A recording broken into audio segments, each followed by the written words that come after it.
we have an amazing book club that we're going to start right now. Are you excited Oh, about the oh, book? I love doing this every month. Yeah. This Yeah. is such a privilege.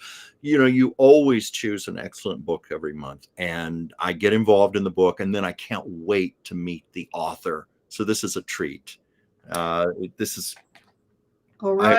we're all going to have a lot in common with her. Right. So, for those of you who don't know, we have a monthly book club. We get together at the end of the month to discuss books that have been written by fans of the Oracle of Whimsy channel. So, if you yourself have written a book and you would like to be a part of our monthly book club, be sure and send it to Dr. Whimsy Anderson, 1819 Southwest 5th Avenue, Portland, Oregon, 97201, and then you too can be part of our book club. But we're doing Victims and Survivors with Leslie Cain. So everyone, please give a warm welcome to Leslie Cain. Hi, Leslie. Hi. Lee, Hi, Chuck. thank Hi, you. Whimsy. Hello to your Thank you audience. for Delighted to be here. Yeah. Yeah, Thank you so much for being here, and also thank you so much for writing such an amazing book. it is amazing. Thank you so You much. know, my heart went out to you. I had so much empathy. I didn't go through physical abuse as a child, but I certainly went through a lot of emotional, psychological abuse, and that was something I could very much relate to as I read your book. Mhm. It was just And going on. sometimes the emotional is harder than the physical because you don't see the scars. Exactly, exactly. And in my case, some of that abuse came from a school teacher. It took me years to get over it. And That's sad. Whimsy, I'm sure you have some wonderful things to bring up. Yeah, all kinds of things. Leslie, can you tell me a little bit about what inspired you to actually make to first off to have the courage to write a book like this? But I don't even think I could, if I had lived through what you lived through, I don't think I would have had the emotional wherewithal to write about it. I couldn't even write about it, let alone talk about it. Yeah, Well, it did it take took several bravery. several decades for me to.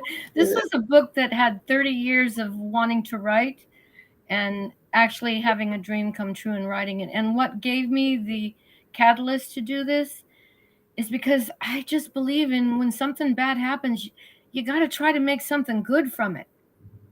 Exactly.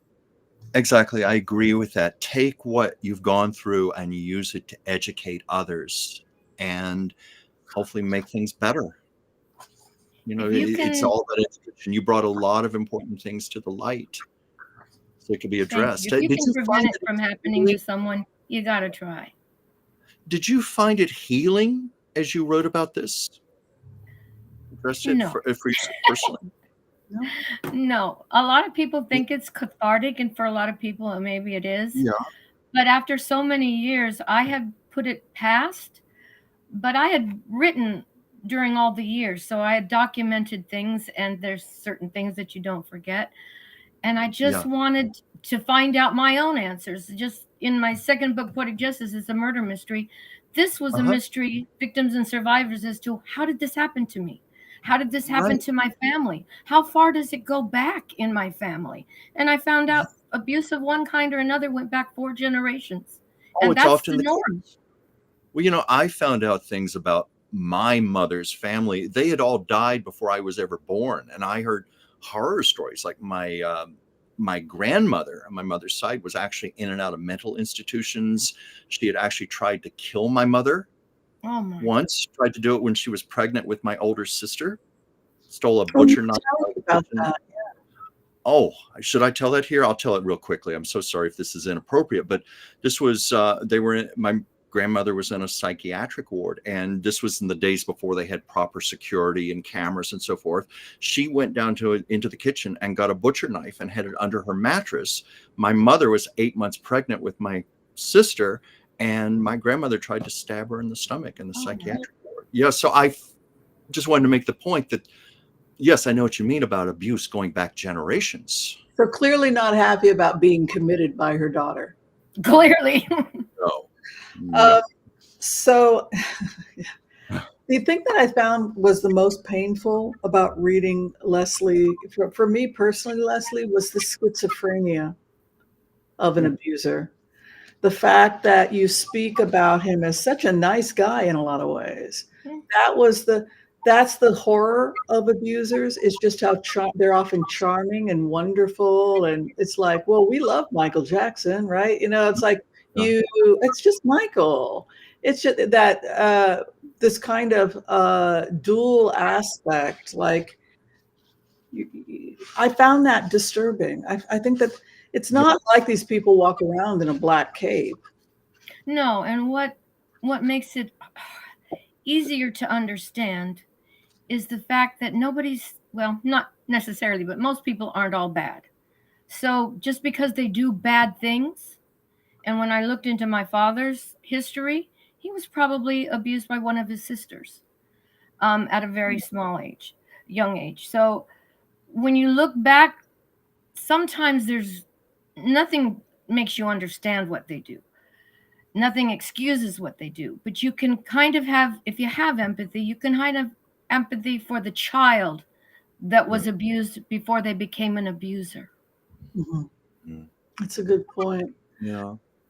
You talked also about like the pattern of abuse. It was like predatory people know the kind of a person that they can screw with. And so what happens with survivors is that it becomes a revolving door. Users, can you talk a little bit about that? Because I found that also disturbing. Yes, because unfortunately it has the highest repetitive rate, sexual abuse does. And if they're not stopped, and then I can only speak from what I saw from my father's vantage point. After he abused my sister before me. And when the oldest one leaves, then they go to the next one, and I was the only next one there was. Yeah. They go to, that is a standard thing. They also try to manipulate the children to either scare them to think that something's going to happen to them, something's going to happen to their loved ones, or that they did something wrong, and they're going to tell that something wrong to the world if they don't do what they want them to do. And the child doesn't have anywhere to turn. And especially because you said that abusers have the nice side. Sometimes they do. That's what makes it hard. If you think about a con person, have you ever met a mean con person? They are charismatic. They are manipulative. They are someone that you might like, but they have to be because they want to take your money. Donald comes to mind. They want to take your money, so they have to be that way. Oh yeah, you that's the hallmark of any con. What was the hardest lesson for you to learn in order to survive? Wow. I had 3 tools. Yeah, I was just going to ask you a similar question. Like, what tools helped you to get to where you are, to where you're thriving right now? And Whimsy. I think it's 3 tools everybody can have. And that is a sense of faith, whether you believe in God or something that's stronger or different. Because to me, there wasn't anything stronger. Or you have a sense of faith.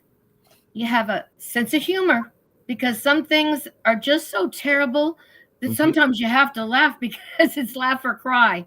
Yes. I choose to laugh when I can because I always see the glass half full if possible. That was me as a kid. That's how I survived. And then lastly answers that other question you had, Whimsy, about the catalyst for the books.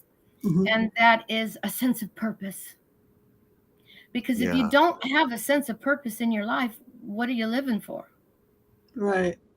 And my sense of purpose was to try to get the information out to try to prevent this from happening to other people. And if it had already happened to other people, maybe they could read the signs and realize that. And I actually have something here that might help that I'll read later if you want me to. Yeah. I wanted to ask you that question. What are signs of a controlling relationship in your opinion? Perfect. That is perfect. All right. This is something in my book. It's in, I believe it's the last chapter. And it's signs when your boundaries are being crossed. And I thought this was important to read for your audience as well, because a Yeah. lot of times if you're in an abusive situation, you don't necessarily recognize that it's abuse. If that's the only situation you've been in, you don't know any better. And Well, yeah. sometimes when That's right. people read these, they go, wait a minute, that's 'Cause, what I've been through. if we want to follow along, where are you reading? Can you tell us which? I'm reading on page 137 on the last part of it. Okay, thank you. You're welcome. And it's Yeah, signs when your boundaries are being crossed. And number one is not feeling safe. Uh-huh. Fear of consequences if you try to address the issues. In other words, you're afraid to tell that person that you don't feel safe. Bad or little to no communication. Having to be defensive about things used against you. And I would add to that, a lot of times if you confide, they will use the things that you confided against you. Yes. Lack of consideration and appreciation. These are standard things that would let you know that your boundaries are being crossed. I feel like I've done this also to people. Like, what's the difference between us and the abuser? Like, all people can do this. We can all make others feel safe when we're in a bad mood. We can all, like, what's the difference between, say, all of us just having a hard day and being cranky versus a predator? Is it that it's just a constant? Is that the problem? Chronic. Yeah. Okay. Yeah, I know. Chronic, and everybody has a bad day. Everybody says things that they don't mean sometimes. Yeah. That's just human nature. But when it is a constant ridicule, when it's constant degrading, when it makes you feel less than what you should feel. That was my whole childhood. Oh, I'm so sorry. Well, I mean, I'm here now. I'm fine now. I'm like you. I'm thriving. But this was what I went through as a child, and that's why I identified with these things you brought up. But you said in the beginning of your book about it's how many of us get used to abuse as a quote unquote normal, and I Yes. think that was the case in my household where it was all I'd ever known since I was a baby. This was the only mother I ever had. So to me, this was in a weird way, it was normal. Yes. And I don't think I really realized until after I left home and went to college, no, this was not normal, not by a long shot. Because when you're living in it, you don't necessarily see it. No, you just finally become, I guess in my case, I became numb to it. It was a day-to-day thing, and it's almost like you're just beaten into submission. You expect it. Yeah. You expect it. Yeah, you're right. You accept it, and you expect it. That was my case. And something, my mother used to take a lot of her own guilt and instill it into me. And when you're 3, 4, 5 years old, you don't have the tools No. to understand this. So you grow up feeling all this guilt and shame, thinking it's yours when it's just been programmed into you. Exactly. Did you find that so for yourself? Yes, and what you're telling me from your mom, it sounds like she got it because she was abused. It went through her generation. If you look back, you might find out it might have been your grandmother and your great or your grandfather. It could have been any side of the family, but it probably went back further than what you think. Oh, I'm certain of that. My mother's side of the family is quite enigmatic. My mother had me late in life in her 40s. Both my grandparents and most of my family had died before I was even born. And my mother would rarely discuss them with me. I had That's to find a sign out. that something happened there that she didn't want to discuss. Exactly. We It have- was all after she died. My father revealed things to me. Yeah, we have some really interesting comments for the author. Kitty Connell said that she had a father that used to threaten her kittens. Now, that level of evil is beyond my comprehension, but I gotta ask, Leslie, is that type of malevolence where they threaten the things you love? Absolutely. Absolutely, because they want to manipulate you. And if you're hard to manipulate, they got to go to drastic measures. Yeah.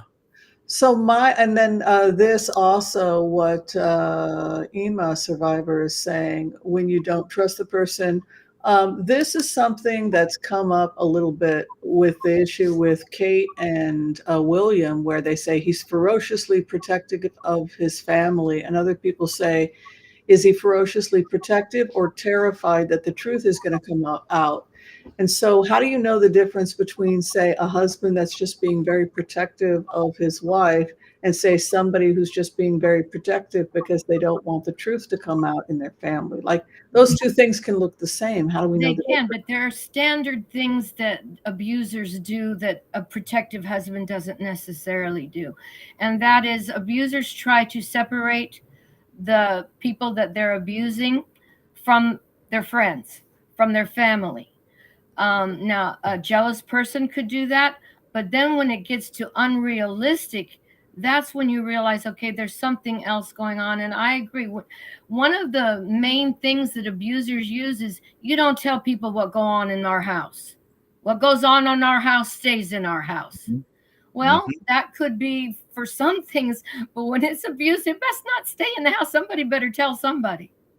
Yeah, because when I was doing the remote views on Kate and I felt all this negative energy about my relationship, and then that he was ferociously protective, I was like, okay, that sounds good. It sounds good that you're ferociously protective of your family. Or are you just trying, you don't want people to find out how bad you treat your wife? That fine line, like, I what? think he is protecting. He is ferociously protective, but of what? Of his wife or of those secrets? Yeah. Yes, see, that's what I had a problem with. Kay Travel also says something else that I'd like you to address, and then if you could read a little bit, that would be cool too Sure. from the book. But she says that her childhood was like that too, and that she thought that everyone went through it because Oh, they weren't. She wasn't allowed to go to her girlfriends' homes, etc. So again, isolating the victim, not allowing them to go to other people's homes, maybe not wanting them to talk. These are patterns, right? exactly, patterns. A lot of times they'll move. A lot of times when I have a friend, and I'm not going to give her name, but I'm wearing her ring. She's my BFF. Uh-huh. Um, a lot of times they will actually move their house. This person had a brother that was abusive. And we think the mother might have known, because each time it came out to the neighborhood, the mother would move. Yeah, exactly. So I just really wanted to ask you that because he seems almost hysterical that anyone should find out anything about what's going on when the door is closed.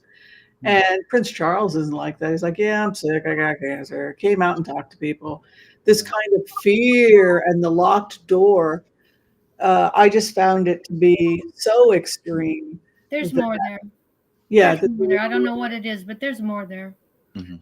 Would you like to read some of the poems for us and some of the work today, Leslie? And you can choose whatever you like. Maybe spend a few minutes sharing your work with the audience. Alrighty. I think I could probably show them in a way that maybe they've never seen before what abuse does to a creative mind. Mhm. I wrote several poems, started writing as a child, tried to change what I was living in and make a happy story. Mhm. And it was really my only avenue of escape. I wrote this poem called The Touch of Disaster. I was only 10. So, Mhm. pardon any. I was only 10, but there's a reason I want to read this to you, because the next poem after that was after the abuse at 12. And you're Mhm. going to see the difference in the creative mind, what it does. And I'm a child. I had a mental block on this until 12. So I didn't know this when I was writing the 10-year-old. And at the 12-year-old mark, I didn't realize that's what my poem was reflecting. I do now. It's called The Touch of I want to get the first one, which is my older sister. Mhm. I have an older sister. Her name is Judy Cain. I wish she wasn't always such a great big pain. Whenever I turn around, she's on my back again. School morning, she says to me, time to wake up, make your bed. Now don't you be a sleepyhead. On weekends, I watch cartoons. Judy sleeps late. At night, I like to watch her when she's flirting with her dates. It makes it even better because that's something that she hates. She sleeps in, but I'm not allowed to call her a sleepyhead. Sometimes she sleeps so sound, though, I start to think she's dead. She puts all kinds of makeup on just so that she can go. She thinks she looks like a model, but she looks more like Geronimo. If someday she finds her king, she may become a queen. But when he sees her wearing curlers, he'll think it's Halloween. If he ever sees her with all that goo she piles on her face, I can't help but think she'd run away as fast as she could race. He'll say, whatever happened to that pretty princess of mine? Now she looks like Dracula or even Frankenstein. Uh-oh, she's getting up now, so I guess I better end, 'cause if she ever reads this, well, you won't see me again. That's You pretty wrote- good for a 10-year-old. Yeah. Just say, real talent there. What the startling difference is you see the personality and the Yes, exuberance of that poem. yes, The I next do. poem, and I didn't write anything in between, so Right. I stopped writing when that happened as well. And this was written at the age of 12. Correct? This is right after. This is the touch of disaster. Does that give you an idea of the Oh, man is like a weed that bends and turns its head. He watches trees that fall, then laughs when they are dead. Man mm, is like a fungus growing everywhere, constantly getting bigger, leaving sadness and despair. Man is like a melody that goes from beat to beat. For all at once he's wicked, then suddenly he's sweet. Man is like a chameleon, for he changes the color of his mood to fit a sick and selfish hunger, deceit and fear his favorite food. Man is like a vulture who preys upon his kind, for man will only be attached if sure he can break the bind. Man is like the ocean, sometimes calm and cool, but he can rise and strike if found he's called a fool. Man is like a monster screeching the battle cry. Man has made the modern world, but soon his world will die. oh, That sound like the same child? no, No. no. That's what It's the making of a remote viewer. Whoa. She's getting that early sensitivity training to the predator, Yeah. to the good and the bad, being being able to see the Oh. predator, and she's already predicting his demise. So, Yeah. yeah. Yeah. And there's one other one, the one that you liked, Whimsy. I'd like to read that for you. If you that I think we're running out of time. That was the one that I was hoping we would close with. So I'm yes, a survivor. yes, I love it. Please. I'm a survivor. I win when I can. I'm a survivor. That is what I am. Once I was a victim, but I overcame all of the heartaches and all of the pain. The times I felt helpless, I never gave in. I held on so long that sometimes I'd win. I thought I was weak, but you know, I was wrong. I'm here. I've survived, so I must be strong. My scars are medals of honor I wear. They're proof I've endured more than my share. Fate has thrown a lot of curves at me, but I'm a survivor. I fought hard to be. Oh, It's very powerful. Thank you. That's beautiful. I thank you so much, Leslie Cain, for writing your books, for not only having the courage to heal and to thrive, but also to help others in that journey. And please let us know what other books you have out there. Please, What are please. those? This is Poetic Justice right Uh-huh. here. And this is Murder Mystery. True, all part of my memoirs. Murder Mystery, first degree murder trial, gang attacks, male strippers, and behind the scenes on movie sets. So, and all of my books on the memoir series have the playlists, have the resource information, and they all have poetry. Oh, And then this is Sound of Surviving. This was the most recent. This has a love story of my husband. yes. Oh, This is the one that has the behind the scenes of the movie sets. This one has Miracle. It has Miracle in the Freezer. I'm going to let you figure that one out. And it's, is it like ice cream that's like manna? Every time you open the freezer, you get another Ben and Jerry's Cherry Garcia. Like that would be a miracle in a freezer. Ben and Jerry's. Well, I don't want to spoil the surprise, but I'm going to tell you it was a lot better than Ben and Jerry's. Okay. Well, thank you, That's in everyone. suspense. Thank you, everyone who was able to join us today for Taco Tuesdays and also for our Book of the Month Club with the amazing Leslie Cain. Of course, if you want to check out her book, it's available on Amazon.com. And if you too have a book that you have written and you want to share it with the world, be sure and send it to us at 1819 Southwest 5th Avenue, Portland, Oregon, 97201. That's Suite 116. So thank you, everyone, again. Be kind to all so that all can be kind to you. I'm sorry, Chuck, before we go, is there anything you want to say? We didn't get to your my own channel, Chuck's Captivating Chronicles. Please like and subscribe. And even my cat has a channel, Sasha's Siamese Secrets. Please like and subscribe. All right. I'm sorry. We will next week. All right. Thank you, everyone. We're out of here. God bless. Thank you. Next time. LeslieCain.net.